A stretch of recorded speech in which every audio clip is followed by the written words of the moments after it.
आज ना नागपंचमीचा उपवास आहे, तर आज खूप छान पाऊस पडतोय. इतके दिवस पाऊसच नव्हतं, फक्त वातावरण व्हायचं सकाळचं, पण आज चांगला पाऊस पडतो. हॅलो एव्हरीवन, कसे तुम्ही सर्वजण? आय होप तुम्ही सर्वजण मस्त मत असाल. नवीन दिवसाची नवीन सुरुवात आहे आणि आज आहे 8 तारीख, आज आहे गुरुवार. तर आज आहे नागपंचमीचा उपवास. आज त्याला आपण भावाचा उपवास म्हणतो.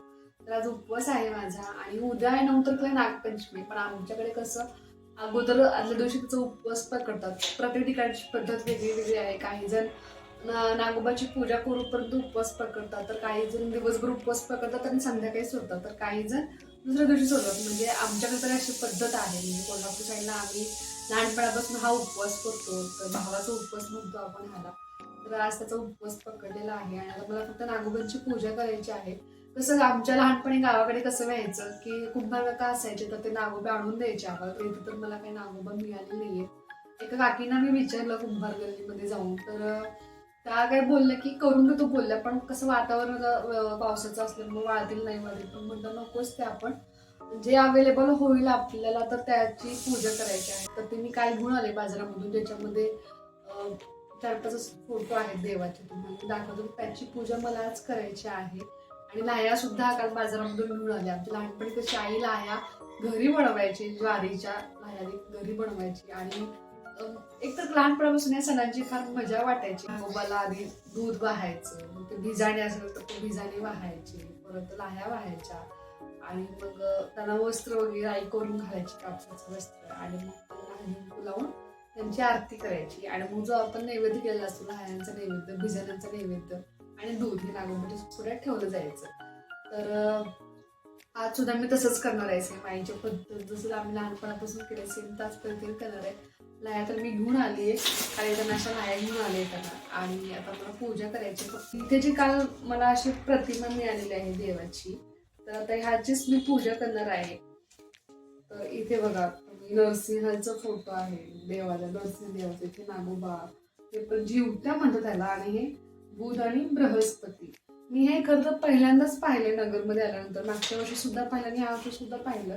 याची फारशी माहिती मला नाहीये, पण आता नागोबा असल्यामुळे मी फक्त नागोबाचीच पूजा करणार आहे.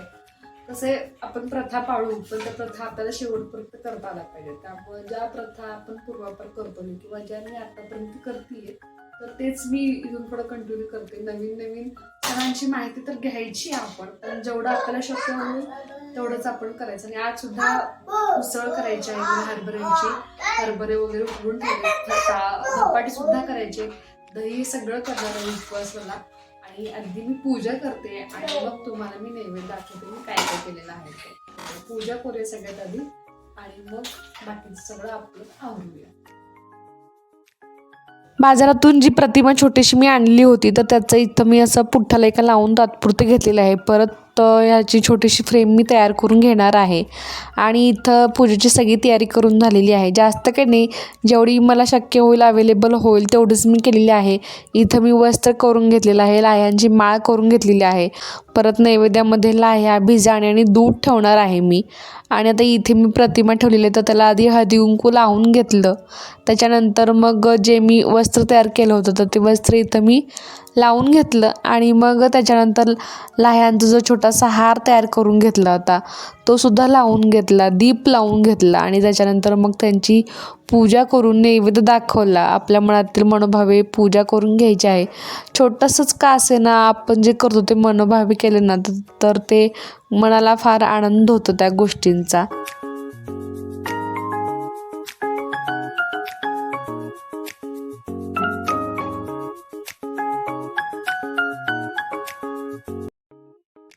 छान धपाटे, दही, उसळ आणि हे घेतलेलं आहे मी.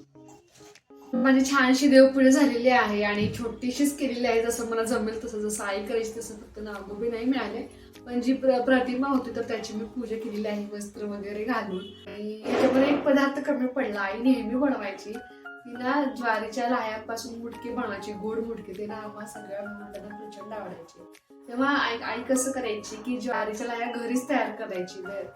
ज्वारी घेऊन यायची बाजारातून लाह्यांची, ती घरीच तयार करायची. पण मी काही एवढं सगळं करणं नाही, ते शक्य होत नाही मला.